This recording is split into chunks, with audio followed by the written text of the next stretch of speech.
నాశనమైనటువంటి హేయకరమైన స్థలంలోకి వెళ్తారు. అందుకే మన మానవాళి అయినటువంటి మనమందరం కూడా, ముఖ్యంగా ఆయన పిల్లలైన వారు, ఆయన రాకడ కొరకు ఎదురు చూసేవారు నశించిపోకుండా ఉండడం కోసం వాళ్ళ నిమిత్తమే ఆయన ఏం చేస్తున్నాడంటే దీర్ఘశాంతం చూపుతున్నాడు. 2 చేతులు ఎత్తి స్తోత్రం చెప్పండి. దీర్ఘశాంతానికి కారణం అదే. మనం నశించిపోకూడదని, ఎవరు నశించిపోకూడదని, అంతటా అందరూ కూడా మారు మనసు పొందాలని. చెప్పండి, ఏం పొందాలని? ఉందా మారు మనసు? ఉంది కానీ పోయిందంటారా? పాస్టర్ గారు ఒకప్పుడు ఉంది కానీ ఇప్పుడు మాత్రం పోయింది. ఎటు పోయింది? ఎలా పోయింది? పోయిన దాని గురించి మళ్ళా నువ్వు పశ్చాత్తాపడటానికే, మార్చుకోవడానికే, సరైన తీర్మానంలోకి రావడానికే ఆయన ఇంకా నీ నిమిత్తం ఏం చేస్తున్నాడంటే ఆలస్యం చేస్తున్నాడు. అంతేగాని ఆయన వాగ్దానం విషయంలో ఆయన మాట తప్పలేదు, ఆలస్యం చేయట్లేదు. ఆయన రెడీగా ఉన్నాడు. వాక్యం చదివితే ఆయనంట వాకిటి యొద్దనే ఉన్నాడని రాయబడింది. వాకిటి దాకా వచ్చిన ఆయన ఈ వాకిటిలో నుంచి అడుగు బయటకు వేయటం ఎంతసేపు పడుతుంది? ఇల్లంతా పని అంతా పూర్తయిపోయింది, చక్కబెట్టేశాడు, వాకిటి దాకా వచ్చాడు. అక్కడున్న లోపల అడుగు బయటకు రావడానికి ఎంత సమయం పడుతుంది? దాన్నే ఒక క్షణం అన్నాడు, ఒక రెప్పపాటు అన్నాడు, అంతే. ఆ లోపల ఉన్న అడుగు బయట పడిందా, భక్తిహీనమైన జీవితాలన్నీ నాశనానికి వెళ్ళిపోతాయి. యథేచ్ఛగా బ్రతుకుతున్న వారంతా కూడా నాశనగోతికి వెళ్ళిపోతున్నారు. ఆ పరిస్థితులు ఉన్నాయి కనుక ఎవ్వరూ నశించిపోకూడదని, అందరూ రక్షణ పొందాలని, అందరూ మార్చుకోవాలని వారి నిమిత్తం ఆయన ఏం చేస్తున్నాడంటే ఆలస్యం చేస్తూ దీర్ఘశాంతాన్ని చూపుతున్నాడు. 2 చేతులు ఎత్తి స్తోత్రం చెప్పండి.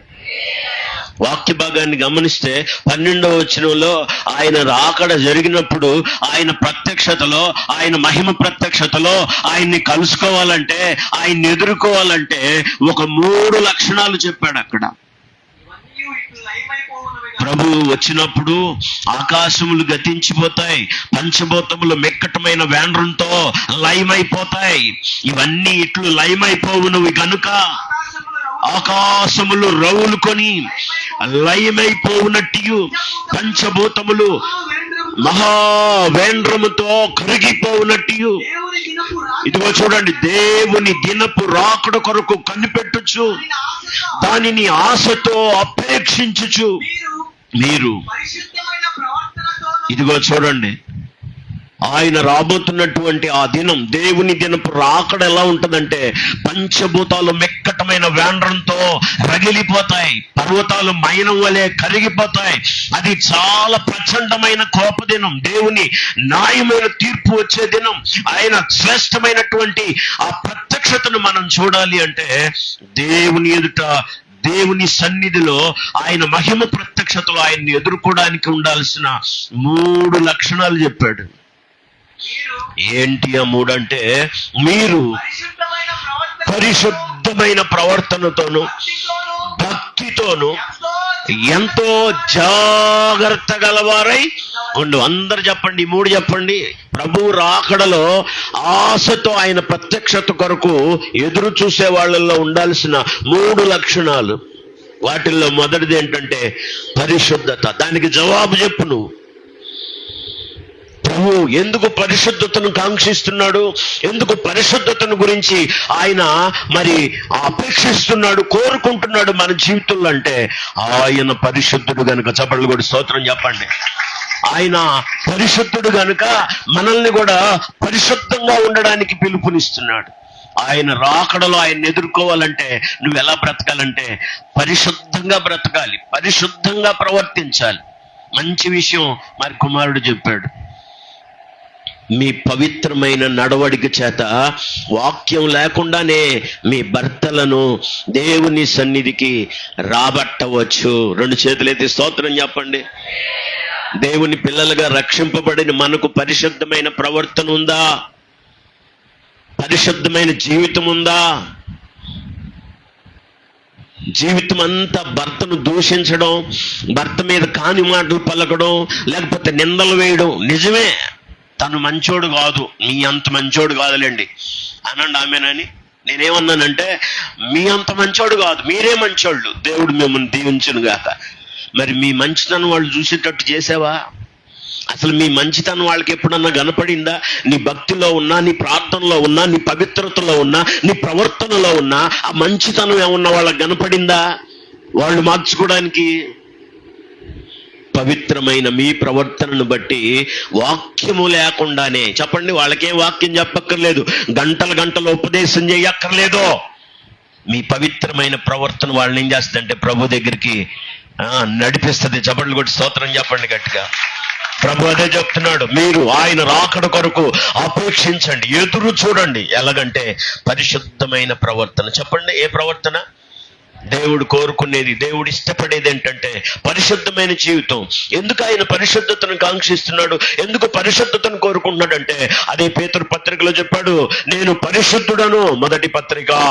బైబిల్ ఉండి వాక్యం చదవగలిగిన వాళ్ళు వాక్య భాగాన్ని చూడాలని నేను ప్రేమతో మీకు ఆహ్వానం తెలియచేస్తా ఉన్నాను. మొదటి అధ్యాయంలో 14వ వచనం, నేను పరిశుద్ధుడనై ఉన్నాను కనుక మీరును పరిశుద్ధులై ఉండుడని రాయబడి ఉన్నది. కాగా మీరు విధేయులకు పిల్లలై పూర్వపు అజ్ఞాన దశలో మీకుండిన, ఇప్పుడు కాదు, పూర్వపు దశన. పూర్వపు దశ అంటే మారు మనసు పొందక ముందు, మార్చుకున్నప్పుడు, ప్రభు దగ్గరికి రానప్పుడు, దేవుని సన్నిధికి రానప్పుడు, రక్షణ పొందినప్పుడు, బాప్తిసం పొందినప్పుడు అజ్ఞాన దశ. అది తెలిసి తెలియని దశ. అది అప్పుడు తెలియలేదు, అప్పుడు అడియాసంలో ఉన్నారు. అప్పుడు మీరు పూర్వము అవిధేయులైనటువంటి పిల్లలై ఉండి మీ పూర్వపు అజ్ఞాన దశలో మీకుండిన ఆశలను అనుసరించి ఇప్పుడు ప్రవర్తింపక, ఇదిగో చూడండి, ఇప్పుడు మిమ్మును పిలిచిన వాడు పరిశుద్ధుడయ్యున్న ప్రకారం మీరును సమస్త ప్రవర్తన యందు, చప్పట్లు కొట్టి స్తోత్రం చెప్పండి. ఏమై ఉండాలి ప్రభువుని ఎదుర్కొనేవాళ్ళు? పరిశుద్ధత లేకపోతే ఎలా ప్రభుని కలుసుకుంటావు? ఎలా ప్రభుని ఎదుర్కొంటే? ఎందుకు పరిశుద్ధులై ఉండాలి? ఆయన ఎదుర్కోవాలి కనుక, ఆయనను కలుసుకోవాలి కనుక. అందుకే మోషేతో చెప్పాడు, 3 దినాలు వారిని నువ్వేం చేయాలంటే పరిశుద్ధపరచాలా, 3 దినాలు నువ్వు సిద్ధపరచాలా.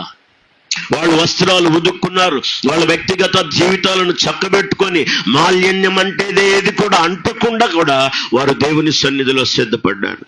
సిద్ధపడని వారు పర్వతాన్ని సమీపిస్తున్నప్పుడు ఆయన చెప్పాడు, వాళ్ళు సమీపించి ఎక్కి రాకుండానట్లు వారిని ఆటంకపరచమని, మేరను పెట్టమని చెప్పాడు. చెప్పండి, ఏంటది మేర? మేర అంటే ఒక హద్దును పెట్టమని చెప్పాడు. అక్కడి నుంచి వాళ్ళు వస్తే నశించిపోతారని చెప్పాడు. కానీ సిద్ధపడ్డ వాళ్ళు ఎక్కి వెళ్ళారు, ప్రభువుని కళ్ళారా చూశారు. స్తోత్రం చెప్పండి, చెప్పండి, చెప్పండి, స్తోత్రం చెప్పండి. ఎవరెక్కి వెళ్ళి కళ్ళారా చూశారు ప్రభుని? సిద్ధపడిన వారు. మనం కూడా అంతే. మనకుండాల్సిన సిద్ధబాటులో మొదటి సిద్ధబాటు ఏంటంటే పరిశుద్ధమైన ప్రవర్తన. అందుకే ఎందుకు ప్రభు ఆ మాట చెప్తున్నా అంటే, నేను పరిశుద్ధుడను కనుక మీరు కూడా పరిశుద్ధులై ఉండండి, సమస్త ప్రవర్తనలో పరిశుద్ధులై ఉండండి. మన ప్రవర్తన అంతా, మన యాటిట్యూడ్ దేవుని ఎదుట ఎలా ఉండాలంటే హోలీనెస్, పరిశుద్ధత కలిగి ఉండాలి. పరిశుద్ధతతో ఇమిడి ఉండాలి. ఎందుకో తెలుసా? ఎబ్రీ పత్రిక 12వ అధ్యాయం 14వ వచనంలో ఒక అద్భుతమైన మాట చెప్పాడు. అక్కడ ఒకవేళ గాని అలాగా సిద్ధపడకపోతే ఏమవుతుంది, ఏం జరుగుతుంది? అందరితో సమాధానం పరిశుద్ధతయు కలిగి ఉండుటకు ప్రయత్నించండి. పరిశుద్ధత లేకుండా ఎవడును ప్రభువును, చెప్పండి, పరిశుద్ధత లేకుండా ఉండేవాడు ఎవడు కూడా ప్రభువుని చూడలేడు. అందుకే సమస్త ప్రవర్తన యందు మీరేమై ఉండాలి? ప్రభువుని ఎదుర్కోవాలి అంటే, ప్రభువుని చూడాలంటే, ఆయన మహిమ యొక్క తేజస్సును నువ్వు కూడా నీకు అన్వయించుకోవాలి అంటే, ఆయన్ని ఎదుర్కోవాలి అంటే పరిశుద్ధంగా సిద్ధపడాలి. వాక్యం చెప్తుంది, పరిశుద్ధత లేకుండా ఎవడు ప్రభువుని చూడడు, చేరడు. కనుక పరిశుద్ధత లేకుండా మనం కూడా దేవుణ్ణి సమీపిద్దాం, దేవుణ్ణి కలుసుకుందాం, దేవుణ్ణి ఎదుర్కొందాం. పాటలు పాడుకోవడానికి సరిపోతాయండి. రావయ్యా యేసయ్యా రయమునా అని పాడటానికే. ఆయన వస్తాడు కానీ నువ్వు ఆయన్ని ఎదుర్కోలేవు, వస్తాడు కానీ నువ్వు ఆయన కలుసుకోలేవు. ఆ అనుభవానికి నువ్వు రావాలంటే వాక్యం ఏం చెప్తుందంటే, ఆయన రాకడ కొరకు ఎదురు చూసేవాళ్ళు పరిశుద్ధమైన ప్రవర్తనతో ఎదురు చూడాలి. ఎందుకంటే ఆయన పరిశుద్ధుడు గనక. చప్పట్లు కూడా స్తోత్రం చెప్ప గట్టిగా. వాక్యం చెప్తుంది, ఆయన పరిశుద్ధుడై ఉన్న ప్రకారం మీరును సమస్త ప్రవర్తన యందు పరిశుద్ధులై ఉండండి అన్నాడు. పరిశుద్ధత లేకపోతే ఎవడు కూడా ప్రభువుని చూడలేడు. మరి ఆ పరిశుద్ధత ఎలా వస్తుంది పాస్టర్ గారు మనకి? నేను పరిశుద్ధంగా మార్చబడాలనుకుంటున్నాను అన్న వాళ్ళు చేతులు ఎత్తండి. నేను కూడా పరిశుద్ధపరచబడాలనుకుంటున్నాను అన్నాడు. 3 విధాలుగా దేవుడు పరిశుద్ధపరుస్తాడు.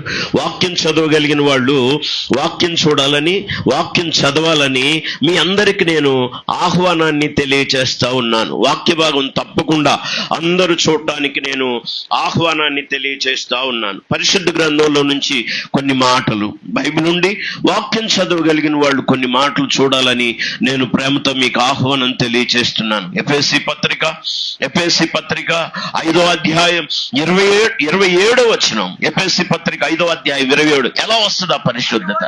ఆ పరిశుద్ధత ఎలా వస్తుంది? ఆ పవిత్రత ఎలా వస్తుంది? అటువలే క్రీస్తు కూడా సంఘమును ప్రేమించి అది కళంకమైన, ముడతైన, అటిది మరేదైనా లేక పరిశుద్ధమైనదిగాను, నిర్దోషమైనదిగాను, మహిమగల సంఘముగాను ఆయన తన ఎదుట సంఘాన్ని నిలబెట్టుకోవాలని వాక్యముతో ఉదక స్నానము చేత దానిని, అనగా సంఘాన్ని పవిత్రపరిచి పరిశుద్ధపరచుటకై దాని కొరకు తన్ను తాను అప్పగించుకుని. స్తోత్రం చెప్పండి గట్టిగా.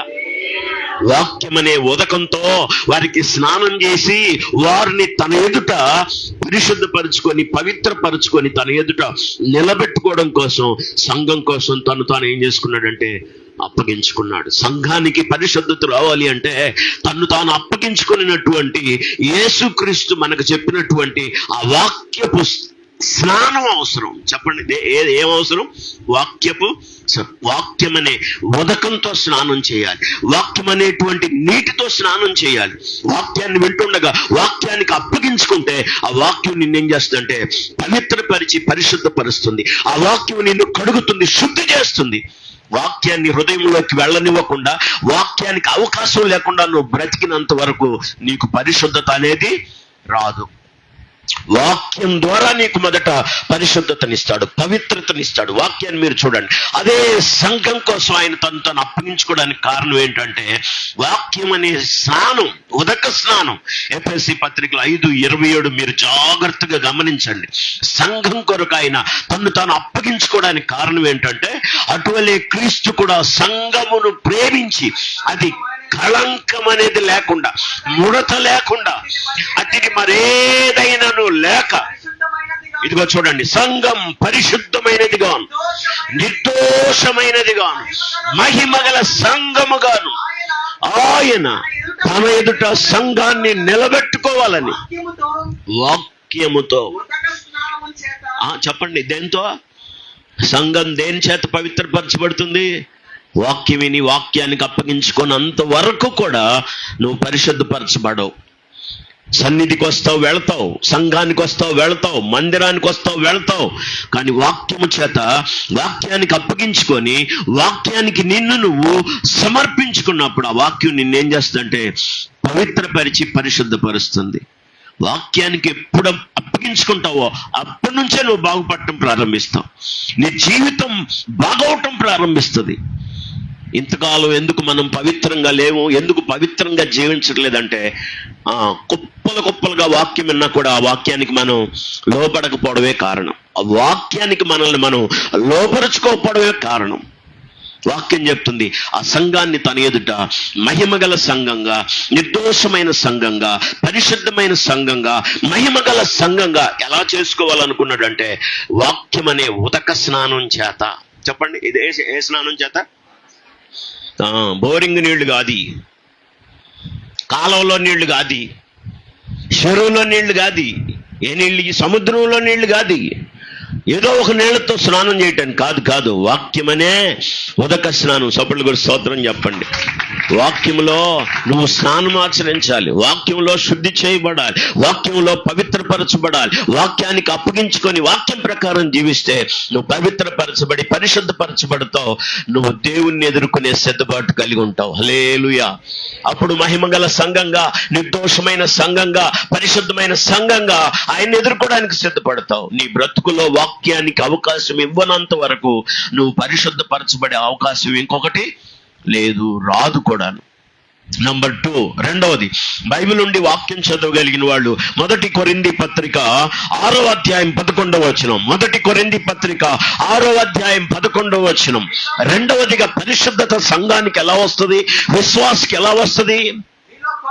మీలో కొందరు అట్టివారై, అంటే 10వ వచనం చదివితే కొంతమంది, అంటే ఒకప్పుడు మనం ఎలాంటి వారం?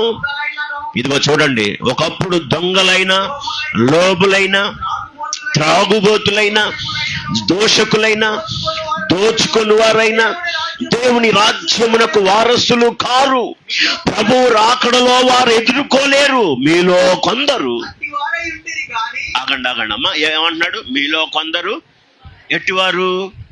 దొంగలు, లోబులు, దోషకులు, దోచుకునేవారు, త్రాగు, అవన్నీ ఎన్ని ఉన్నాయో ఒకప్పుడు. ఇప్పుడు కాదండి, ఇప్పుడు సంగతి కాదు. ఒకప్పుడు మీరు కూడా అట్టివారే, అలాంటి వారే. అయితే చదువు,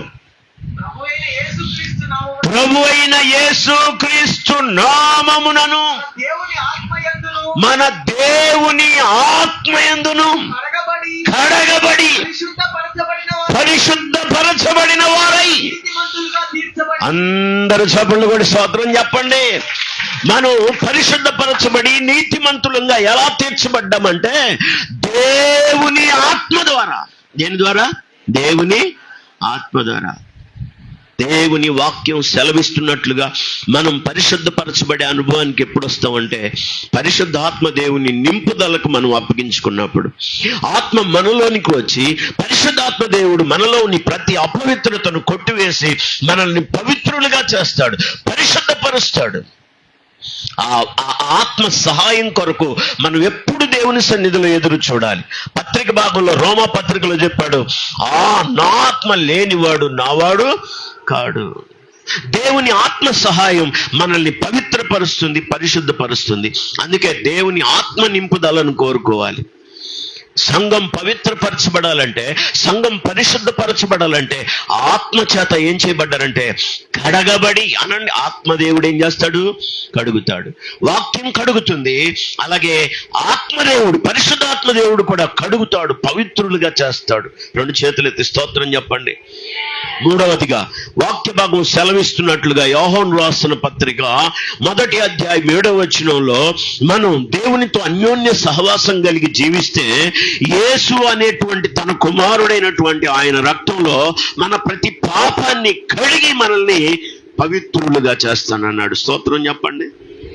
3 విధాలుగా మనకు పవిత్రత వస్తుంది, పరిశుద్ధత వస్తుంది. ఎలాగా? మొదటిది వాక్యం ద్వారా, రెండవది ఆత్మ ద్వారా, మూడవది రక్తము ద్వారా. చెప్పండి, దేని ద్వారా?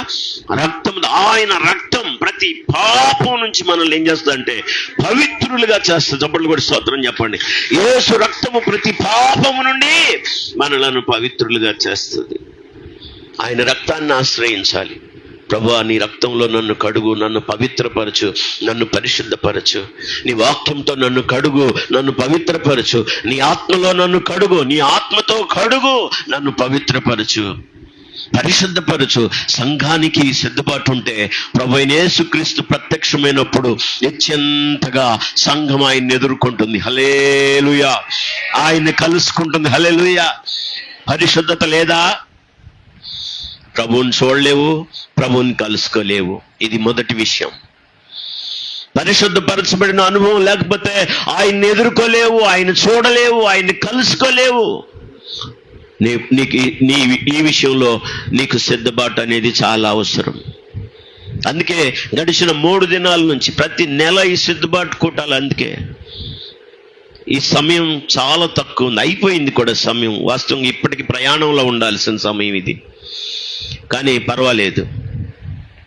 మీకంటే ఎక్కువైంది ఏమి లేదు. స్తోత్రం చెప్పండి గట్టిగా, హల్లెలూయా.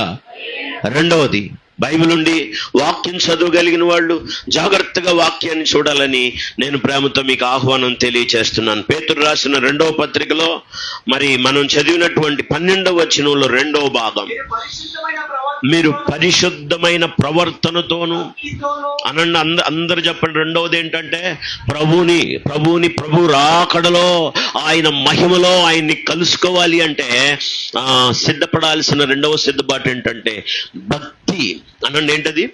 భక్తి. ముసుగేసుకున్న భక్తి కాదు, ముసుగు భక్తి కాదు అనండి. ఏ భక్తి కాదు? అదేంటి పాస్టర్ గారు, అట్ట కూడా ఉంటుందా? అవును, కేవలం ముసుగు భక్తి కాదు. భక్తి ఎలా ఉండాలో చాలా వివరంగా చెప్పారు భక్తులు. మనకు ఉండాల్సిన భక్తి ప్రభు రాకడలో నిర్దోషంగా ఆయన ఎదుట నిన్ను నిలబెట్టాలి. వేషధారణ భక్తి కాదు, దేవునికి ఇష్టం లేని భక్తి కాదు, భయభక్తులతో కూడిన భక్తి మనకు ఉండాలి. దేవుడు అంగీకరించే భక్తి మనకు ఉండాలి. పవిత్రమైన భక్తి ఉండాలి, నిష్కలంకమైన భక్తి ఉండాలి, యథార్థతతో కూడిన భక్తి ఉండాలి, సద్భక్తి ఉండాలి. భక్తి అనే చిన్న ఆ 2 అక్షరాలను పట్టుకొని భక్తి జీవితాన్ని లోకపరంగా కొనసాగిస్తున్నాం, హీనమైన భక్తిని కొనసాగిస్తున్నాం. కానీ వాక్యాన్ని చూస్తే భక్తి అనే దాంట్లో ఏబొక మాట చెప్పాడు. 4వ అధ్యాయం చూడండి. బైబిల్ నుండి వాక్యం చదవగలిగిన వాళ్ళు తప్పకుండా వాక్యం చూడాలని, వాక్యం చదవాలని నేను ఆహ్వానాన్ని తెలియచేస్తా ఉన్నాను. పరిశుద్ధ గ్రంథంలో నుంచి అందరూ వాక్యాన్ని చూడాలి, అందరూ వాక్యాన్ని చూడాలి. యోబు గ్రంథం 4వ అధ్యాయం చదివాం. 6వ వచనం, నీ భక్తి నీకు ఇప్పుడున్న పరంగా ప్రభు వస్తే నాకేం భయం లేదు, నేను ఆయన కలుసుకుంటానని ఎంతమందికి ధైర్యం ఉంది? చేతులు ఎత్తండి. అర్థం కాలేదా మీకు? ఏమని వాక్యం చెప్తుందంటే, ఏబు గ్రంథంలో తన భక్తుని ద్వారా దేవుడు ఏం చెప్తున్నాడంటే, నీ భక్తి నీకు, మనం కొనసాగిస్తున్న భక్తి, మనం చేస్తున్న భక్తి అంట ఆయన ఎదుట మనకేం కలిగించాలంటే ధైర్యాన్ని పుట్టించాలి. దేని గురించి ధైర్యం అంటే, ఇప్పుడు ప్రభు వస్తున్నాడని ఆయన రాకడ గురించి మనం ధ్యానం చేస్తున్నాం కనుక, ఒకవేళ ఆయన రాకడ కానీ ఇప్పుడే వచ్చినా, చెప్పండి, ఇప్పుడే వచ్చినా, ఈ రోజే వచ్చినా ఆయన్ని నేను కలుసుకోగలను అనే ధైర్యం నీకుందా? లేదు, ఒకవేళ మరణమే వచ్చినా కూడా తర్వాత ఆయన్ని నేను ఎదుర్కోగలను అనే ధైర్యం నీకుందా? కొన్ని విషయాలు తప్పకుండా చెప్పాలండి. మనకు తెలియకుండా వచ్చేయి 4 అనండి. మనకు తెలియకుండా వచ్చేయి 4. వాటిల్లో ఒకటి ప్రభు రాకడ. దానికంటే ముందు 3 చెప్తాను. మొదటిది, వర్షం వచ్చేది ఎవరికి తెలియదు. చెప్పండి పక్కన వాళ్ళకి, వర్షం వచ్చేది నీకు తెలుసా అని అడగండి. మీకు తెలుసా? ఎవరా శాస్త్రజ్ఞురాలు?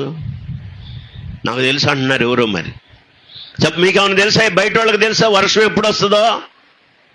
వాతావరణ శాఖ ఈ రోజంతా మెరుపులు ఉరుములతో వాతావరణం కనబడుచున్నది అంటాడు, కానీ సుక్క రాదు. అప్పుడు ఈరోజు ప్రశాంతంగా ఉండునంటే ఆ రోజు ఉరుములు, మెరుపులు, పిడుగులు పడతాయి. వాతావరణ శాఖకు కూడా తెలియని మరము ఎవరి చేతిలో ఉందంటే దేవుని చేతిలో ఉంది. అది ఎవ్వరికీ తెలియదు. రెండవది, గర్భిణీ స్త్రీకి ప్రసవ వేదన వచ్చేది ఎవరికన్నా తెలుసా? అందుకే మన ఇళ్లలో 4 ఉంటే 4 టయాల్లో పుడతారు. మనం అనుకుని అందరిని 4 ఒకే టైంలో కనవచ్చుగా, అట్ట పుట్టలా. ఎందుకని చెప్పండి అమ్మా. ఒక్కొక్కళ్ళు అదేంది అట్ట చూస్తున్నారు అమాయకంగా? మీకు తెలియదేంది? అమ్మాయిని ఎప్పుడు కన్నావు నువ్వు? అమ్మాయిని ఎప్పుడు కన్నావు? పగులా రాత్రా? గుర్తులేదా? ఎప్పుడు కన్నావు? రాత్రా పగలా? పగులు. అబ్బాయిని ఎప్పుడు కన్నావు? అది ఎన్ని గంటలకు? ఇద్దరిని ఒకే టయానికి కన్నారా? మరి ఎప్పుడు కన్నారు? ఒకళ్ళు మధ్యరాత్రి కంటారు, ఒకళ్ళేమో పట్టపగలు కంటారు. ఎందుకని 4 టయాల్లో? ఆ గర్భిణీకి ప్రసవ వేదన ఎప్పుడు వస్తుందో ఎవరికి కూడా తెలియదు. అందుకే దాని కొరకు కనిపెట్టుకొని ఉంటారు. ఎచ్చొచ్చినా వేడొచ్చినా అని ఎదురు చూస్తూ ఉంటారు. డాక్టర్ దగ్గరికి వెళ్ళాలని జాగ్రత్తలు తీసుకుంటూ ఉంటారు, కనిపెట్టుకొని ఉంటారు. అందుకే అది కూడా ఎవరికి తెలియదు. మూడవది, దొంగోడు ఎప్పుడు వస్తాడో ఎవరికి తెలియదు అనండి. ఏంది అటు చూస్తున్నారు? దొంగోడు ఎవరికన్నా ఫోన్ చేసి, హలో ఈరోజు నేను మీ ఇంటికి వస్తున్నానని చెప్తాడా? చెప్తే ఏం చేస్తాం? మనం కన్నం వేయకుండా జాగ్రత్త పడతాం. మన సామాగ్రి డబ్బు సొత్తు కాపాడుకోవడానికి. కాబట్టి దొంగోడు వచ్చేది ఎవరికి తెలియదు. అందుకే నేను చెప్పాను, ప్రభు అన్నాడు, నా నా నా యొక్క రాకడ కూడా ఎవరికి తెలీదు. ప్రభు దినం వస్తుందని చెప్పాడు, కానీ ఎప్పుడు వస్తుందో ఎవరికి తెలియదు. ఈ 4 మనకు తెలియనివి. కానీ దేవుని పిల్లలు ఎలా ఉండాలంటే సిద్ధంగా ఉండాలి. స్తోత్రం చెప్పండి. సిద్ధంగా ఉండాలి. ఎలా సిద్ధంగా ఉండాలంటే, ప్రభు ఎప్పుడన్నా రాని, ఈ క్షణం వచ్చినా కూడా నేను ఆయన ఎదుర్కోగలను అని అంత సిద్ధపాటు ఉండాలి. హల్లెలూయా.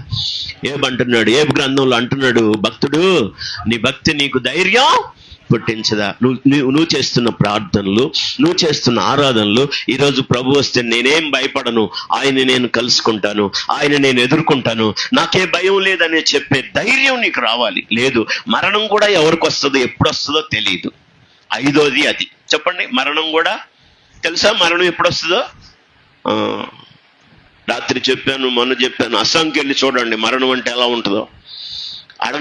అడగమని చెప్పాగా మిమ్మల్ని. రాత్రి గూగుల్ వెళ్ళి అడగండి అని చెప్పాను. అడిగారా? చూసారా అస్సాం పరిస్థితి? మరణం ఎప్పుడు ఎవరికి ఎలా వస్తుందో తెలియదు. కానీ మరణం రాకపోయినా, మరణం వచ్చినా ఆయన్ని కలుసుకునే సిద్ధపాటు నీకు ఉండాలి. ఆయన్ని ఎదుర్కొనే సిద్ధపాటు నీకు ఉండాలి. మరణం ఎప్పుడైనా ఎవరినైనా ఎక్కడైనా కబళించవచ్చు. మరణం రాకతాలకే సిద్ధపడి ఉండాలి. ప్రభువుని కలుసుకునే సిద్ధపాటు ఉండాలి. దేవుడు ఆ సిద్ధపాటును మనందరికీ దయచేయును గాక. స్తోత్రం చెప్పండి గట్టిగా. ఆ ధైర్యం నీకుందా నీ భక్తిలో, నువ్వు చేస్తున్న భక్తిలో? షడ్రక్ మేషక్ అబేద్నెగోల దగ్గరికి వెళ్తే వాళ్ళని నెబుకద్నెజరు రాజు తీసుకెళ్ళి ఏం చేశాడంటే అగ్నిగుండంలో వేస్తానన్నాడు. ఇంకా వేస్తానన్నాడు. దాని కొరకు వాళ్ళని భయపెట్టడం కోసం 7 అంతలు ఎక్కువ చేశారు. తన ప్రతిమకు వాళ్ళందరూ కూడా కొలవలేదని, నమస్కారం చేయలేదని షడ్రక్ మేషక్ అబేద్నెగోల నిమిత్తమై శాసనం పుట్టించాడు. ఎవడు నా ప్రతిమకు నమస్కారం చేయడో వాళ్ళని తీసుకెళ్లి అగ్నిగుండంలో వేస్తానని చెప్పాడు. వాళ్ళు అన్నారు, నెబుకద్నెజరు ఇందుని గురించి భయపడాలన్న చింత మాకు లేదు.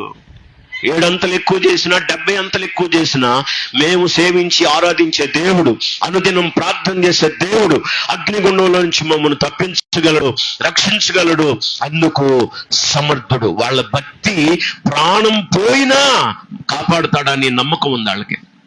చెప్పండి, ఇలాంటి శోధనలు మాకు ఎదురైనా కూడా నేనేం భయపడను, నాకు ఆ ధైర్యం ఉంది, ప్రభు నన్ను కాపాడుతాడన్న వాడు స్తోత్రం చెప్పండి.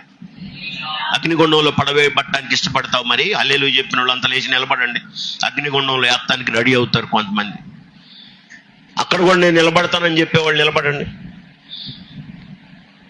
ఆ ప్రతిమకు నమస్కారం చేయని వాళ్ళు అందరిని ఏం చేస్తానంటున్నాడు రాజుగారు?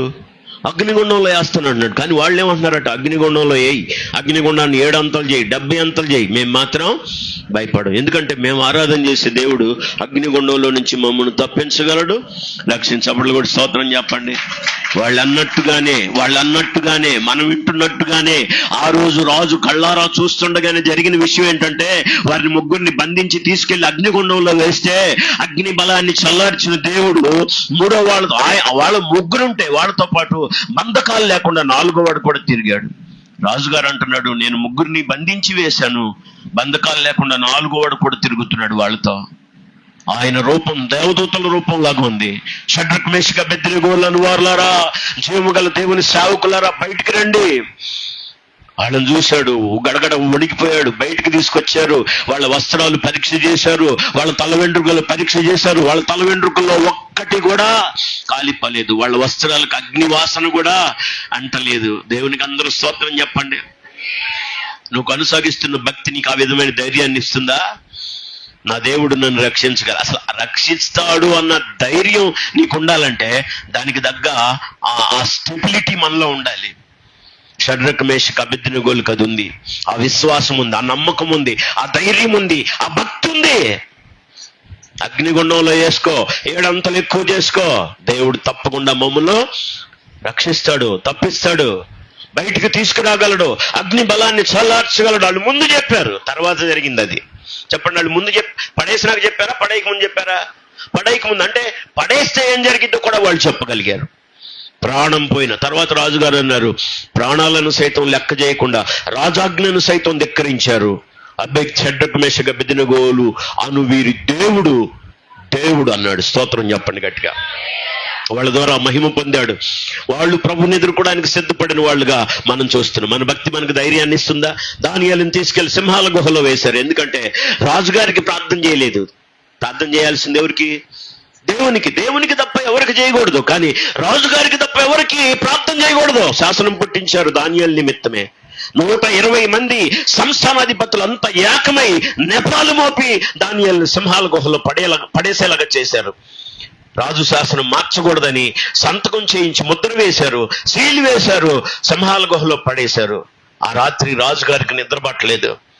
తెల్లవారు ఏకుంజామునే చీకటిగా ఉండగానే ఆ గుహ దగ్గరికి వెళ్ళి దానియేలును సింహాల గుహలో పడేస్తే ఆ గుహ దగ్గరికి వెళ్ళి ఈ విధంగా దగ్ధ స్వరంతో పిలుస్తున్నాడు, జీవముగల దేవుని సేవకుడా దానియేలు, అనుదినము నువ్వు సేవించే దేవుడు నిన్ను రక్షించనా అనండి ఒకసారి అండి. అనుదినము నువ్వు సేవించే దేవుడు నిన్ను రక్షించగలిగిన. దానియేలు అంటున్నాడు, రాజా నీ దృష్టికి నేను నిర్దోషిని కాదు కదా, నేను దోషిని. అయితే నేను నా దేవుడి దృష్టికి ఎలా ఉన్నానంటే నిర్దోషిగా ఉన్నాను. స్తోత్రం చెప్పండి. సింహాల గుహలో పడవేయబట్టడానికి నన్ను అప్పగించావు గాని రాత్రి దేవుడు సింహాల నోళ్ళు తన దూతను పంపి సింహాల నోళ్లు మూసి నాకే హాని కలగకుండా చేశాడు. రాజా నీ దృష్టికి నేను నిర్దోషిని కదా. తన నిర్దోషత్వం ఎరిగిన దేవుడు సింహాల నోళ్లు మూశాడు. స్తోత్రం చెప్పండి. సింహాల గుహలో పడవేయబడ్డ సింహాల గుహ నుంచి మరలా బయటకు తీసుకొచ్చాడు.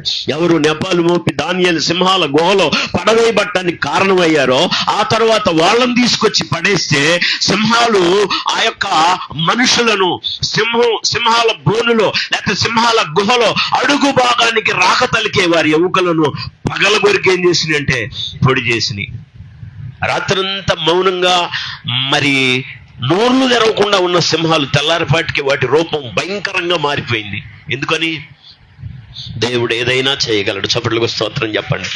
తన భక్తుల కొరకు, తన ఎడల భయభక్తులు గల వారి కొరకు, ఆయన ఎడల భయభక్తులతో జీవించే వారి కొరకు, షడ్రక్ మేషక్ కొరకు, అబేద్నెగో కొరకు అగ్ని బలాన్ని చల్లార్చాడు. దానియేలు కొరకు సింహాల నోళ్లు మూశాడు. చెప్పండి, మనం కూడా భక్తిని అనుసరిస్తుంటే మన భక్తి వలన ఏ కార్యమైనా నా కోసం చేయగలడనే ధైర్యం నీకుందా? మరి ప్రభు వస్తే ఆయన్ని ఎదుర్కోగలిగిన ధైర్యం నీకుందా? నేను ఆయన్ని కలుసుకుంటాను, ఇప్పుడే కన్ను మూసుకున్నా కూడా ఆయన్ని కలుసుకుంటాననే ధైర్యం ఉందా? లేకపోతే మన భక్తి జీవితాన్ని సరి చేసుకోవాలి. మన భక్తి జీవితాన్ని సరి చేసుకోవాలి. నామకార్థమైన భక్తి, హీనమైన భక్తి వద్దండి. భక్తి చేయడం ముఖ్యం కాదు, ఆ భక్తి సరిగా ఉండాలి. బైబిల్ ఉండి వాక్యం చదవగలిగిన వాళ్ళు వాక్యాన్ని చూడండి.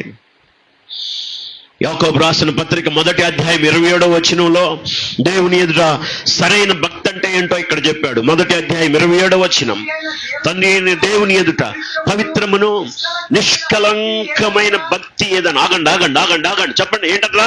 తండ్రి అయిన దేవుని ఎదుట పవిత్రమును నిష్కలంకమైన భక్తి. భక్తిలో పవిత్రత ఉండాలి, భక్తిలో నిష్కలంకం అంటే కళంకం లేకుండా ఉండాలి. పక్కన వాళ్ళని అడగండి, నీకు ఆ భక్తి ఉందా అని. ఎవరిని అడుగుతారు? అడిగితే నీ సంగతి నువ్వు చూసుకో అంటారేమో. ముఖం కూడా చూడట్లేదు, పక్కకు కూడా అస్సలు తలకాయ కూడా ఎత్తట్లేదు కొంతమంది. స్తోత్రం చెప్పండి గట్టిగా. మీకు అర్థమవుతుందా? ఏ విధమైన సర్దుబాటుగా లేదు. కానీ మనం మాత్రం ఏమని పాటలు పాడుతున్నాము? రమ్ము రమ్ము యేసునాథ వేగమెరా రమ్ము, రమ్ము రమ్ము యేసునాథ తొందరగా రమ్ము. ఎందుకు రావట్లేదు ఆయన?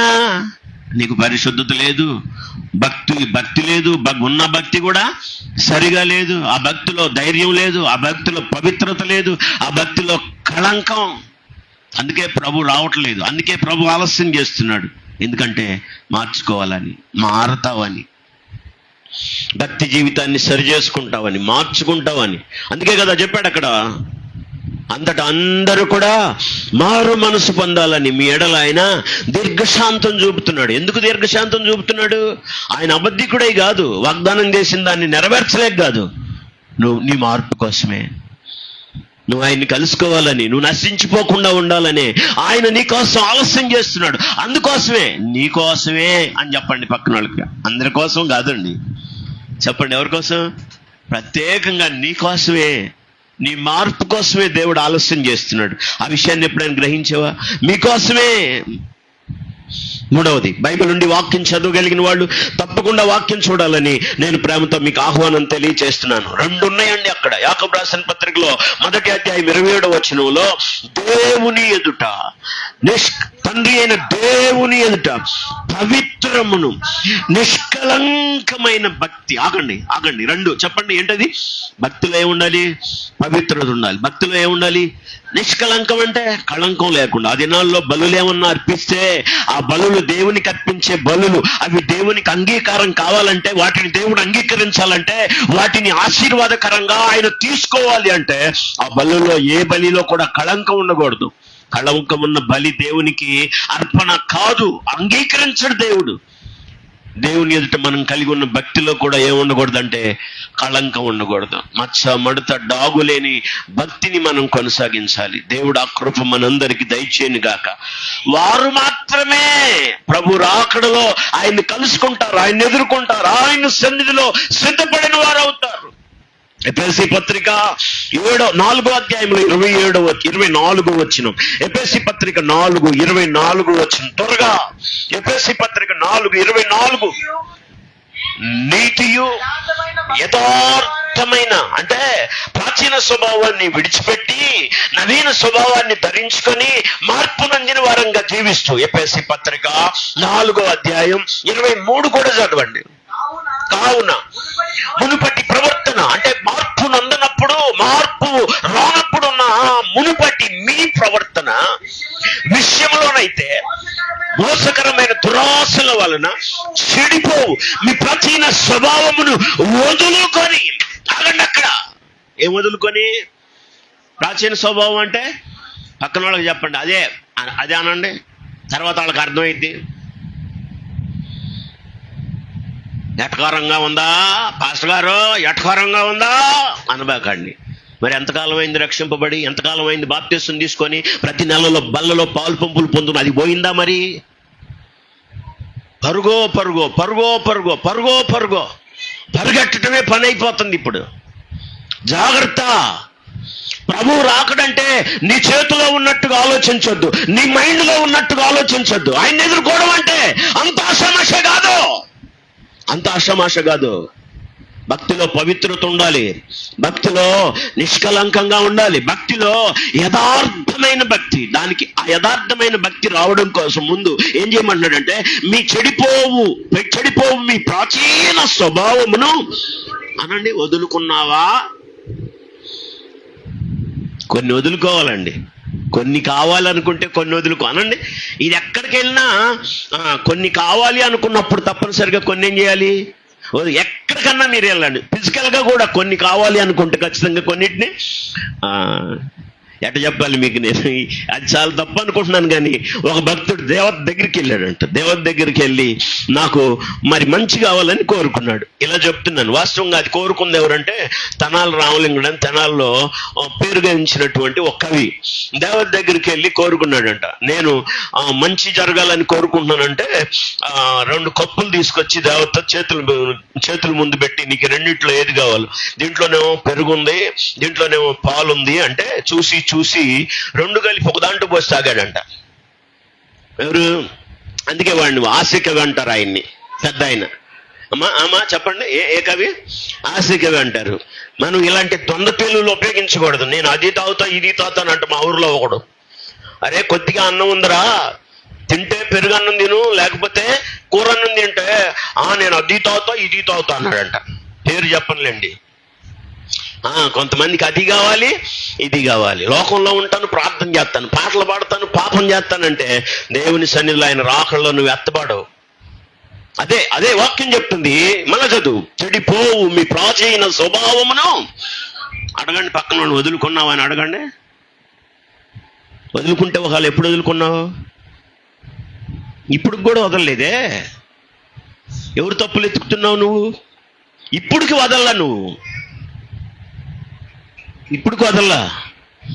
ప్రాచీన స్వభావాన్ని నువ్వేం చేయాలి? వదులుకోవాలి. పరలోకం కావాలనుకున్న వాళ్ళు ప్రాచీన స్వభావాన్ని వదులుకోవాలి. ప్రభు రాకడలో ప్రభుని ఎదుర్కోవాలనుకున్న వాళ్ళు ప్రాచీన అలవాట్లను ప్రాచీన స్వభావం ఎలాంటిదంటే చెడిపోయే స్వభావం అంటది. చెడిపోవు. మీ పూర్వపు అజ్ఞాన దశలో మీకుండిన ఆశలను అనుసరించి నడుచుకుంటే మీ స్వభావం చెడిపోతుంది. కాబట్టి ఇప్పుడు 24 వచనం చెప్తున్నాడు. ఇప్పుడు 24 నీతియు యథార్థమైన భక్తి గలవారై దేవుని పోలికగా సృష్టింపబడిన నవీన స్వభావమున ఒకటి పోవాలి, ఇంకొకటి రావాలి. స్తోత్రం చెప్పండి గట్టిగా. పాత నీళ్లు పోతే కొత్త నీళ్లు వస్తాయి అంట. పాత జీవితం పోతే మన జీవితంలోకి కొత్తదనం వస్తుంది. ప్రాచీన స్వభావాన్ని వదులుకుంటే నవీన స్వభావాన్ని ధరించుకుంటాం. ప్రాచీన స్వభావం చెడిపేసేదైతే నవీన స్వభావం ఎలాంటిదంటే నీతి యథార్థత. నీతియు యథార్థమైన భక్తి కలిగి. చెప్పండి, ఏ భక్తి ఉందా? ధైర్యం పుట్టించే భక్తి అన్నమంది. అందుకే ప్రభువుని ఎదుర్కోలేం కాబట్టి ప్రభు ఆలస్యం చేస్తున్నాడు. నిష్కలంకమైన భక్తేనా, పవిత్రమైన భక్తేనా? లేదు కాబట్టి ఇంకా ఆలస్యం చేస్తున్నాడు. నా పిల్లలు నేను వస్తే వారు నాశనానికి వెళతారేమో, వాళ్ళకి సిద్ధపడలేదు, వాళ్ళకి దిద్దుబాటు రాలేదు, వాళ్ళు క్రమశిక్షణలోకి రాలేదు అని ప్రభు ఇంకా ఆలస్యం చేస్తున్నాడు. అందుకే, అంతేగాని అది మనం మార్పుకొనే గాని ఆయన బద్ధికుడయ్యి కాదు. మనమేమో దేవుని వస్తానన్నాడు కదా, అక్కడ రాశాడు. కొందరు అంటున్నారట ఎప్పుడో వస్తానన్నాడు కదా, ఇంకా ఎందుకు రాలేదు? ఆయన ఆలస్యానికి కారణం ఏంటి?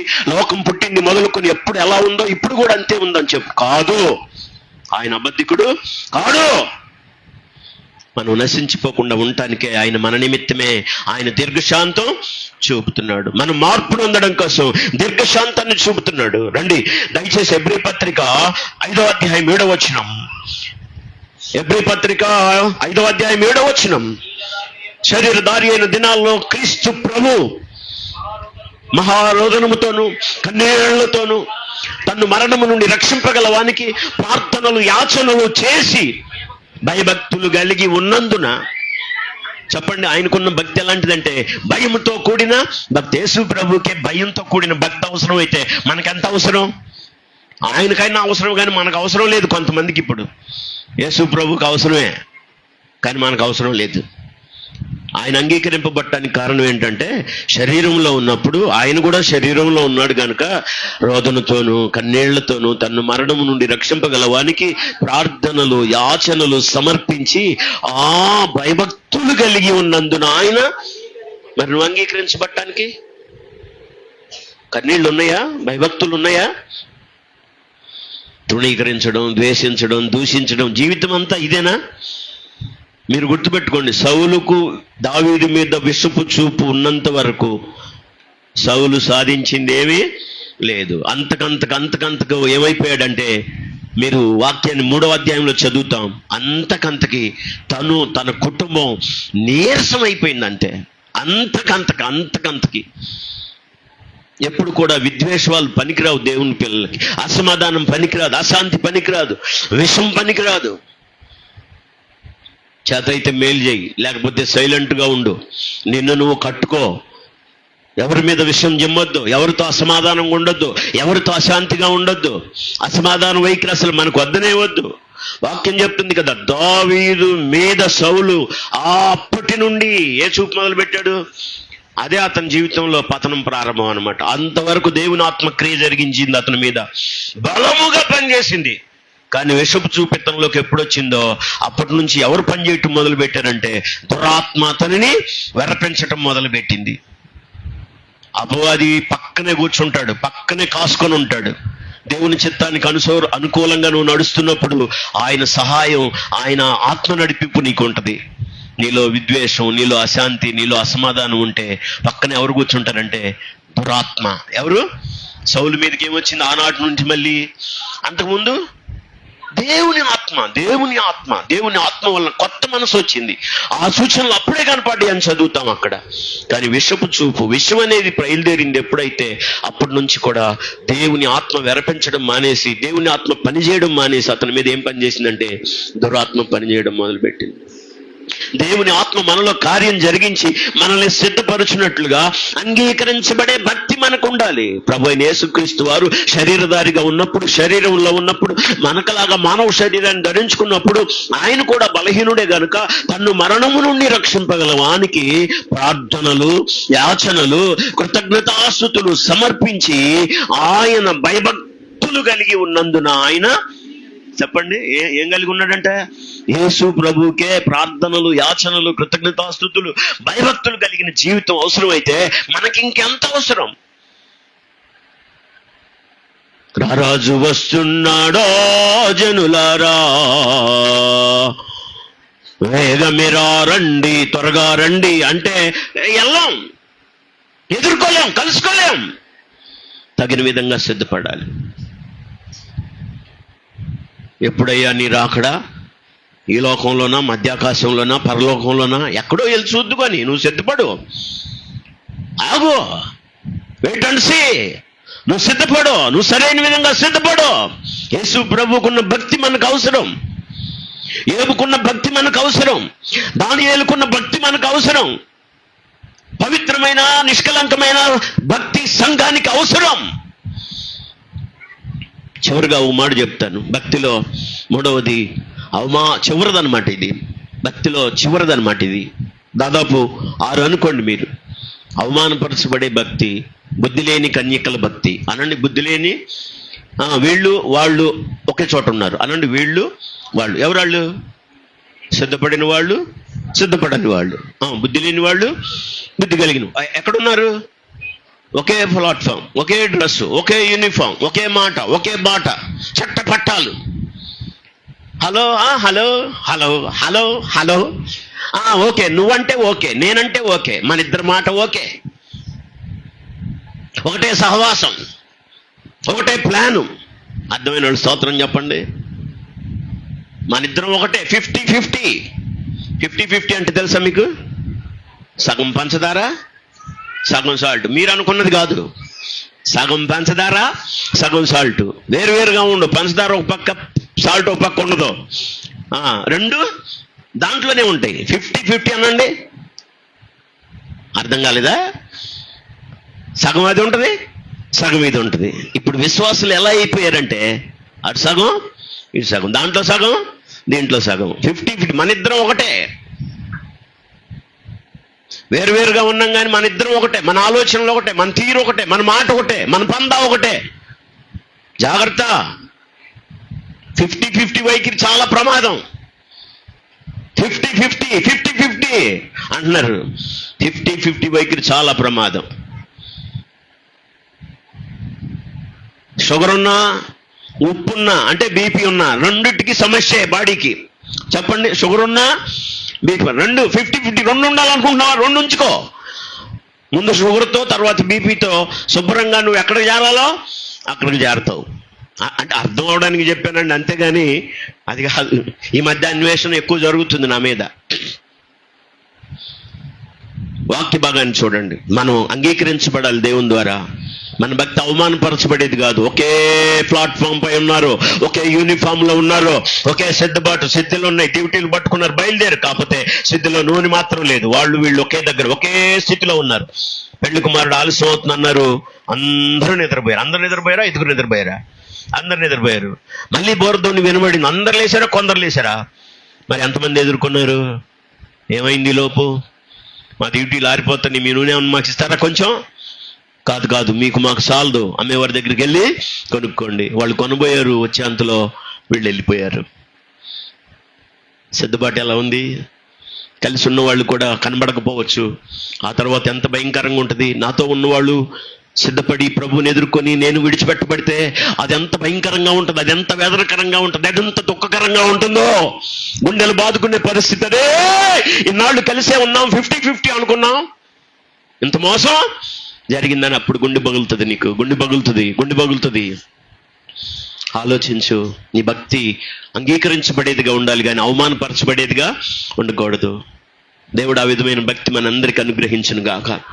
మూడవది, ప్రభు రాకల్లో ప్రభుని ఎదుర్కోవాలి, ప్రభుని కలుసుకోవాలి అంటే, ఆయన మహిమలో ఆయనతో నువ్వు ఐక్యం అవ్వాలి, ఏకమవ్వాలి అంటే ఉండాల్సిన మూడవ లక్షణం ఏంటంటే ఎంతో జాగ్రత్త. అనండి, 3 చెప్పాను నేను. ప్రభు రాకల్లో ఆయన కొరకు ఎదురు చూసే వాళ్ళకు ఉండాల్సినవి 3 లక్షణాలు ఏంటవి? మొదటిది పరిశుద్ధమైన ప్రవర్తన, రెండవది భక్తి. ఆ భక్తి ఎలాంటిదో ఇప్పటి వరకు నేను 7 విషయాలు చెప్పాను, కానీ గుర్తుంటే ఆలోచించుకోండి. తర్వాత మూడవది ఏంటంటే ఎంతో జాగ్రత్త. టేక్ కేర్ అన్నాడు. జాగ్రత్త, జాగ్రత్త కాదు, ఎంతో జాగ్రత్త. ఏంటా జాగ్రత్త? ఎందుకు జాగ్రత్త? జాగ్రత్తగా ఉండకపోతే ఏమవుతుంది? సామెతల గ్రంథం, బైబిల్ నుండి వాక్యం చదవగలిగిన వాళ్ళు తప్పకుండా దేవుని మాటలు చూడాలని, చదవాలని మీ అందరికీ నేను ఆహ్వానం తెలియచేస్తున్నాను. నేను చదువయ్యా 16వ అధ్యాయం 19-16 చూడండి. సామెతలు, ఆజ్ఞలు గైకొనేవాడు తన్ను కాపాడుకునేవాడు, తన ప్రవర్తన విషయమై అజాగ్రత్తగా ఉండేవాడు. చెప్పండి, ఆ మాట చెప్పండి అందరూ. తన ప్రవర్తన విషయమై అజాగ్రత్తగా ఉండేవాడు చచ్చును. బ్రతుకుతాడా? విశ్వాస జీవితం చావటానికి కారణం ఏంటంటే తన ప్రవర్తన విషయంలో అజాగ్రత్తగా ఉంటాం. దేవుని పిల్లలకి ఇప్పుడు జాగ్రత్త లేదు. అమ్మా, వస్తువులు అజాగ్రత్తగా పెడతారా? బంగారం అజాగ్రత్తగా పెడతారా? వెండి అజాగ్రత్తగా పెడతారా? ఇంటికి సంబంధించిన పట్టా కాగితాలు అజాగ్రత్తగా బజార్లో పెడతారా? అర్థం కాలేదా? ఇంటి పట్టాలు ఎక్కడుంటాయి? బంగారం ఎక్కడుంటుంది? ఒకవేళ మీరు సంపాదించిన డబ్బు ఎక్కడ పెడతారు? బజార్లో బకెట్లో పెడతారా? మరి ఎక్కడ పెడతారు? భద్రం చేసుకుంటారు, కాపాడుకుంటారు. ఆధ్యాత్మిక జీవితాన్ని గురించిన జాగ్రత్త నీకుందా? ప్రభువుని కలుసుకుంటామన్న జాగ్రత్త నీకుందా? జాగ్రత్తగా ఉండాలండి దేవుని పిల్లలు. జాగ్రత్తగా లేకపోతే పెను ప్రమాదం ఉంది. ఎంత భయంకరం అంటే అది చాలా భయంకరం. నేను తప్పకుండా జ్ఞాపకం చేయడానికి ఇష్టపడతా ఉన్నాను. జాగ్రత్త ఉండాలి దేవుని పిల్లలకి. జాగ్రత్త లేకపోతే ఒకరోజు నీ ప్రవర్తన నీకు ఎలా మారుతుందంటే సంకటంగా మారుతుంది. తప్పకుండా దేవుని మాటలు కొన్ని చూడాలి. ఆలస్యమే కానీ తప్పదు. ఈ సమయంలో ప్రభు రాకడను గురించి మరి దేవుని సేవకులు పదే ప్రస్తావిస్తుండగా నేను మరలా ప్రేరేపించబడి ఈ మాటలు పంచుకోవడానికి నేను ఇష్టపడతా ఉన్నాను. వాక్యం చదవగలిగిన వాళ్ళు తప్పకుండా వాక్యం చూడాలని, చదవాలని మీ అందరికీ నేను ఆహ్వానాన్ని తెలియజేస్తా ఉన్నాను. కొన్ని మాటలు తప్పకుండా వాక్యం చూడటానికి, చదవడానికి మీరు ఇష్టపడవలసిందిగా నేను కోరుతా ఉన్నాను. జాగ్రత్త అనే దగ్గర కొన్ని విషయాలు మీ ముందు పెడతాను, మీరందరూ కూడా ఆలోచించండి.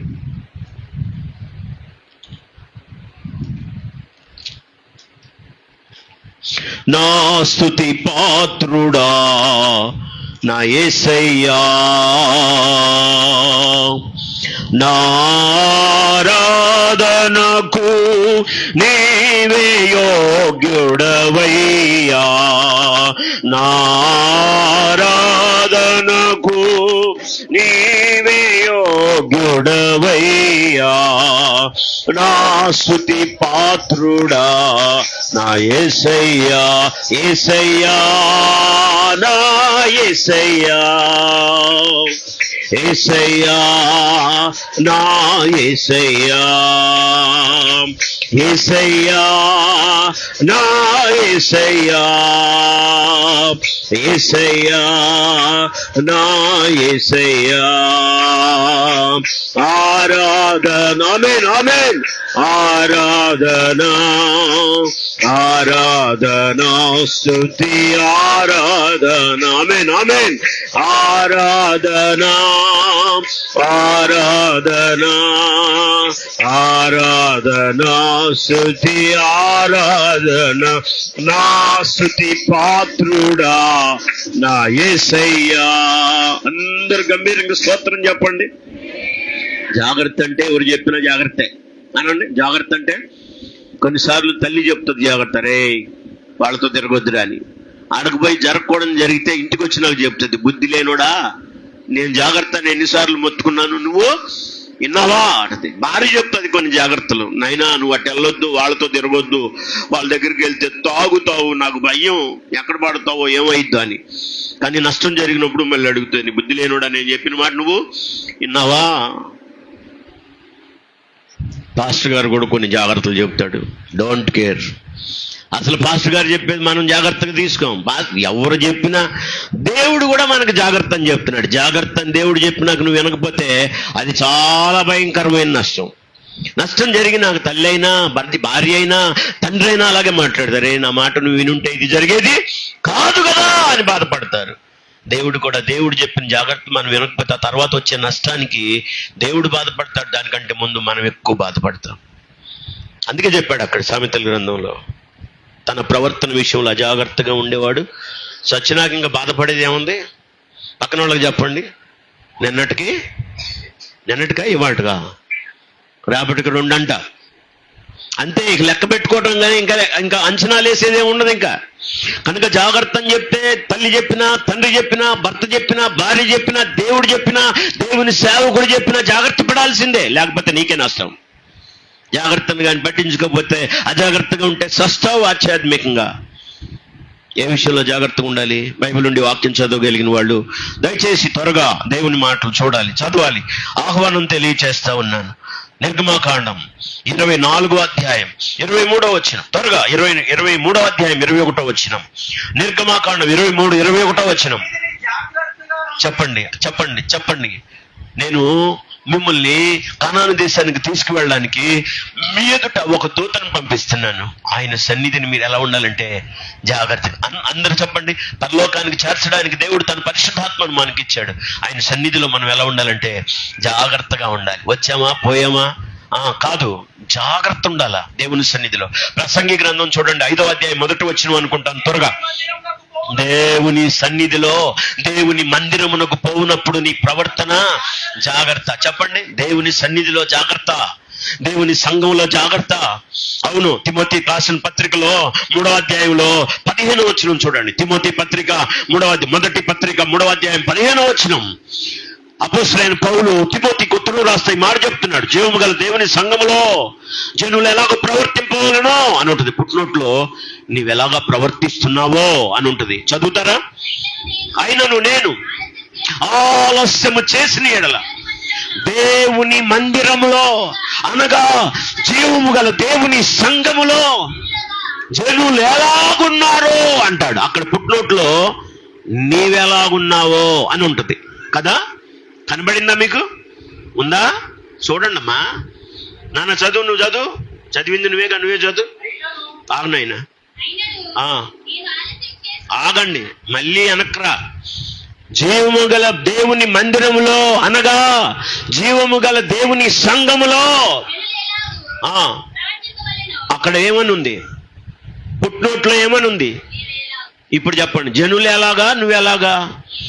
జనుల సంగతి కాదు మనకు కావాల్సింది. ఇప్పుడు నేను ఎలా ఉన్నాను, సంఘంలో నేను ఎలా ఉన్నాను, సంఘంలో నా పాత్ర ఏంటి, సంఘంలో నా ప్రవర్తన ఏంటి, సంఘంలో నా పరిశుద్ధత ఏంటి, సంఘంలో నా మనస్సాక్షి ఏంటి. సంఘములో, జీవము గల దేవుని సంఘంలో, మందిరంలో అన్నాడు మొదట. అర్థమయ్యేటట్టు చెప్తున్నాడు. అనగా మందిరములో అనగా జీవము గల దేవుని సంఘంలో. చెప్పండి. మందిరంలో అంటే అర్థం ఏంటి? జీవము గల దేవుని సంఘంలో నీవెలా ఉన్నావో అంటున్నాడు.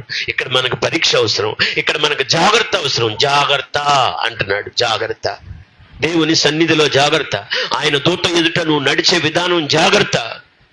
దేవుడు వెళ్ళొద్దని చెప్పాడు బిలాంతో, కానీ బిలాం వెళ్ళడానికే కోరుకున్నాడు. కారణం ఏంటంటే బాలాకు వెండి ఇస్తానన్నాడు, బంగారం ఇస్తానన్నాడు, వస్త్రాలు ఇస్తానన్నాడు, బహుమానాలు ఇస్తానన్నాడు.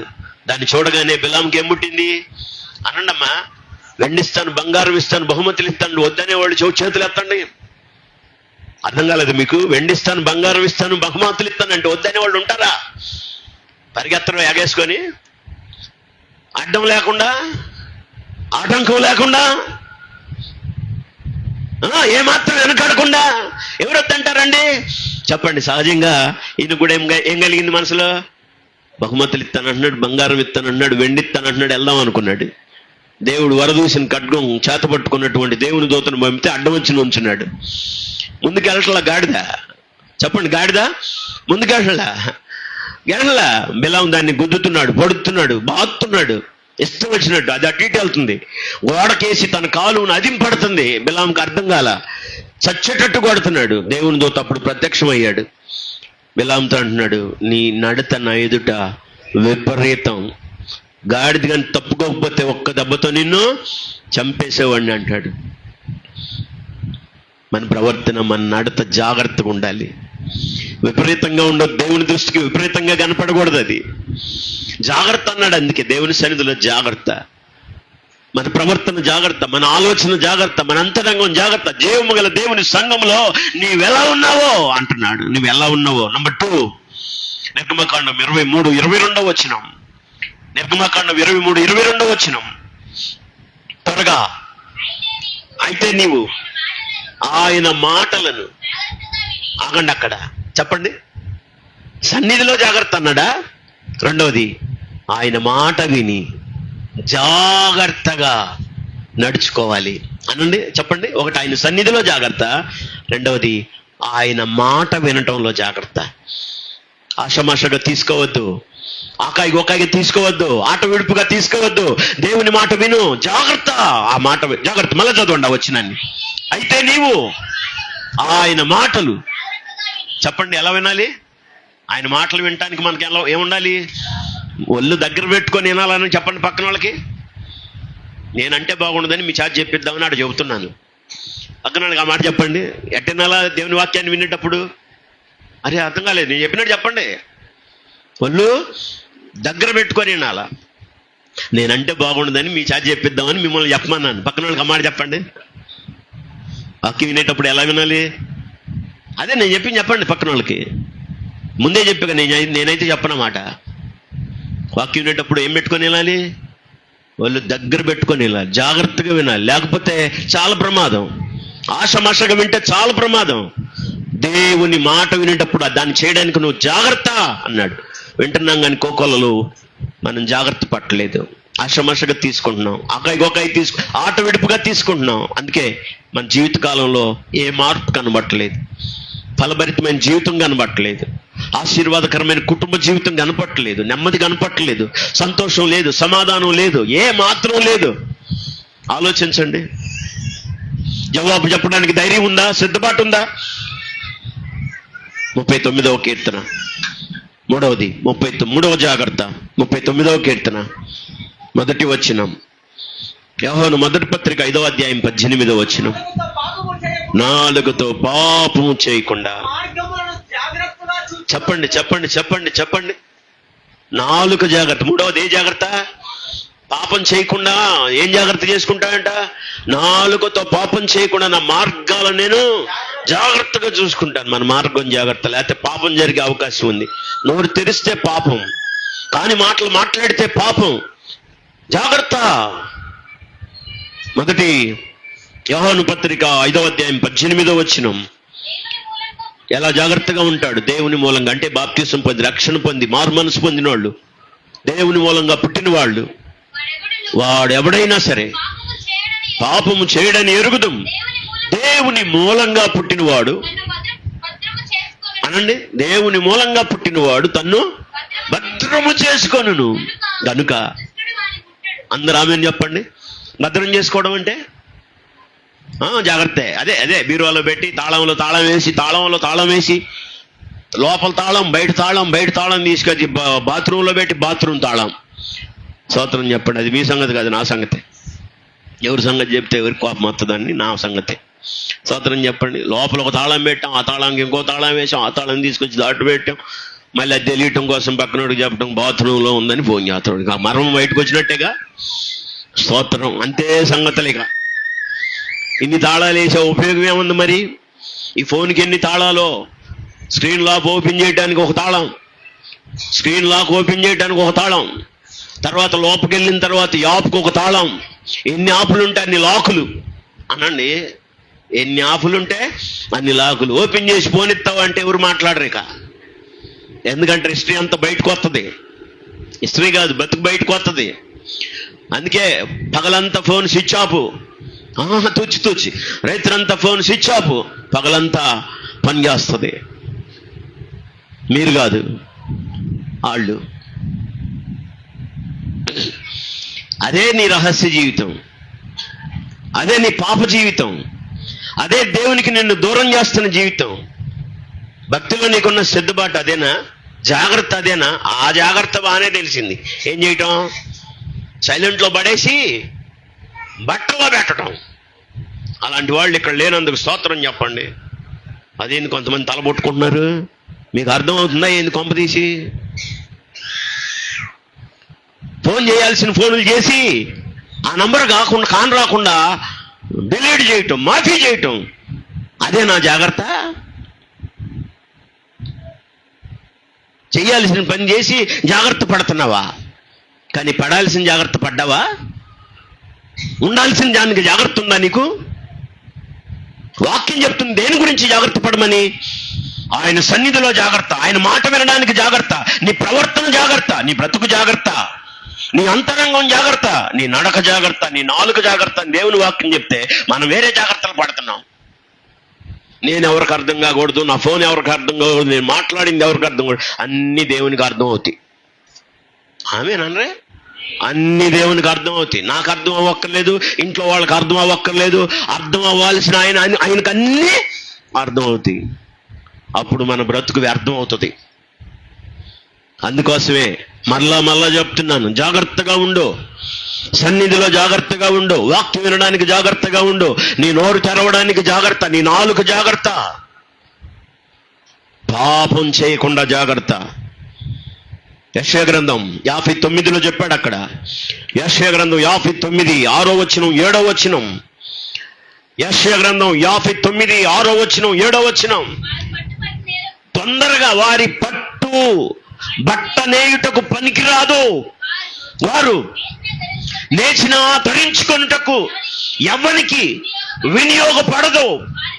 వారి క్రియలు, మొదటి క్రియలు అనండి, వారి క్రియలు క్రియలు క్రియలు పనులు. ఏ క్రియలంట? పాప క్రియలే. చదువమ్మా. వారు బలాత్కారము చేయువారే, వారు వారు యేసు రక్తమే జయం. చెప్పండి. వారి కాళ్ళు, కీళ్ళు కాదు, వారి కాళ్ళు. ఒకటి వారి క్రియలు అన్నాడు, తర్వాత వాళ్ళ కాళ్ళు పాపం చేయ పరుగులెత్తుతున్నాయి. తర్వాత నిరపరాధులను చంపుటకు వారి పాదాలు త్వరపడుతున్నాయి. అది వారి తలంపులు. మీరు గమనించారా? వారి క్రియలు, వారి కాళ్ళు, వాళ్ళ తలంపులు, వాళ్ళ కళ్ళు అన్నీ కూడా దేంతో నింపబడ్డాయంటే పాపం పాపం పాపం అంటున్నాడు. అందుకే పాపం చేయకుండా జాగ్రత్త అన్నాడు. అంటే మన కళ్ళు మన చేత ఏం చేపిస్తాయి? పాపం చేపిస్తుంది. మన నోరు మన చేత ఏం చేపిస్తుంది? పాపం చేపిస్తుంది. మన కాళ్ళు మన చేత ఏం చేపిస్తాయి? రోమపత్రికలో చెప్పాడండి. రోమపత్రిక చూడండి 3వ అధ్యాయంలో 18వ వచనం. వాళ్ళ కళ్ళ ఎదుట దేవుని భయం బొత్తిగా లేదంటాడు. జాగ్రత్త ఉందా? నువ్వేం చూస్తున్నావు? నువ్వేం మాట్లాడుతున్నావు? నువ్వేం నడుస్తున్నావు? ఎట్లా నడుస్తున్నావు? నీ ఉద్దేశం అంతరంగంలో ఏముంది? చదువుతారా? 3:18. వారి కన్నుల ఎదుట. అబ్బా అనండి, ఏం లేదట? నా కన్నుల ఎదుట దేవుని భయం పూర్తిగా ఉందన్న వాడు స్తోత్రం చెప్పండి. మీకు బాగా అర్థమవుతున్నందుకు దేవునికి మహిమ కలుగును గాక. చెప్పండి. వారి కన్నులు. ఎవరాళ్ళు? వాళ్ళు, మనం కాదు. మన కళ్ళకు పూర్తిగా దేవుని భయం ఉన్నందుకు స్తోత్రం చెప్పండి. ఏది చూడాలనుకుంటే అది చూస్తున్నాం, ఏం మాట్లాడాలనుకుంటే అది మాట్లాడుతుంది, ఎటు నడవాలనుకుంటే అట్లాడుతుంది. ఏది అక్కడ వారి తలంపులు పాప సహితకు అన్నాడు.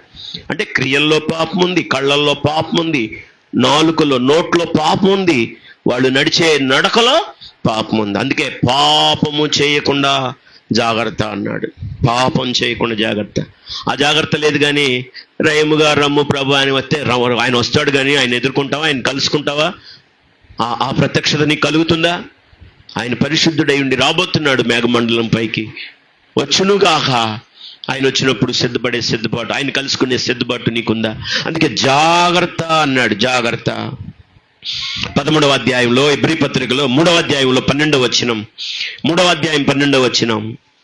కొరింథీ పత్రిక 10వ అధ్యాయం మొదటి పత్రిక 12వ వచనం. ఈ రెండు చదవండి, నేను ముగిస్తాను.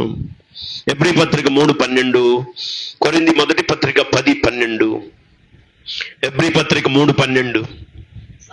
సహోదరులారా, జీవం గల దేవుని విడిచిపోయేటువంటి విశ్వాసము లేని దుష్ట హృదయం ఎవని ఎందైనా ఉంటదేమో, ఉండునేమో అని చెప్పండి.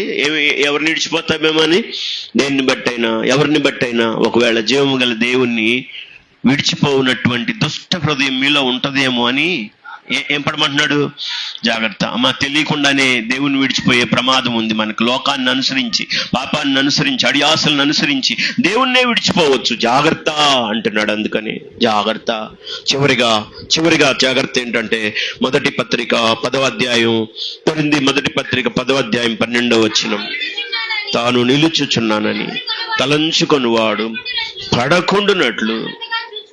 ఒకవేళ నిలుస్తున్నానని నీకు అనిపించి, నేను బాగానే ఉన్నాను అనిపించింది అనుకో, పాస్టర్ గారు చెప్పాల్సిన అవసరం లేదనిపించింది అనుకో, మంచిది, శబాష్ అని చెప్పండి పక్కన వాళ్ళకి, మంచిది. కానీ అలా నిలిచిన వాడంట పడిపోకుండా జాగ్రత్త. అంటే నిలుస్తున్నాను అనుకున్నవాడు కూడా ఒకరోజు ఏమైపోతున్నాడంటే పడిపోతున్న పరిస్థితులు. ఎవడైనా నిలుస్తున్నానంటే కూడా వాడు కూడా ఎందుకు జాగ్రత్త పడాలంటే నేను పడిపోకుండా. లోకం ఏ విధంగా పడగొట్టడానికి మరి సిద్ధంగా ఉంది. శైతానుడు ఎప్పుడు నిన్ను పడగొట్టడానికి పొంచి ఉంటాడు. నువ్వు పడిపోకుండా ఉండడానికి జాగ్రత్త పడాలి. ప్రభు తన మాటలు మన వెనికిడిలో దీవించి ఆశీర్వదించును గాక. ప్రభు రాబోతున్నాడు. ప్రభు అయిన యేసు త్వరగా రమ్ము అన్నారు. మారనాథా అన్నారు. చెప్పండి, మారనాథా అనండి. మారనాథా అనండి అమ్మా. బయట వాళ్ళని మారనాథా అంటే అర్థం ఏంటి? ప్రభు అయిన యేసు త్వరగా రమ్ము. వస్తే ఉంటావా? ఎదుర్కొంటావా? ఆ సిద్ధపాటు ఉందా? ఏముండాలి?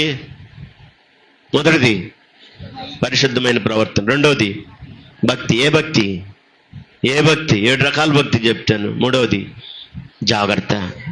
లేకపోతే అజాగ్రత్తగా ఉన్నాడు ఏమవుతాడు? సస్తాడు. చావకుండా బ్రతికి పరలోక రాజ్యం ప్రభు రాకడలో ఆయన ఎదుర్కొనే సిద్ధపాటు దేవుడు మనందరికీ అనుగ్రహించును గాక. తల్ల వంచండి, ప్రార్థన చేసుకుందాం. మోకరించండి, ప్రార్థన చేసుకుందాం.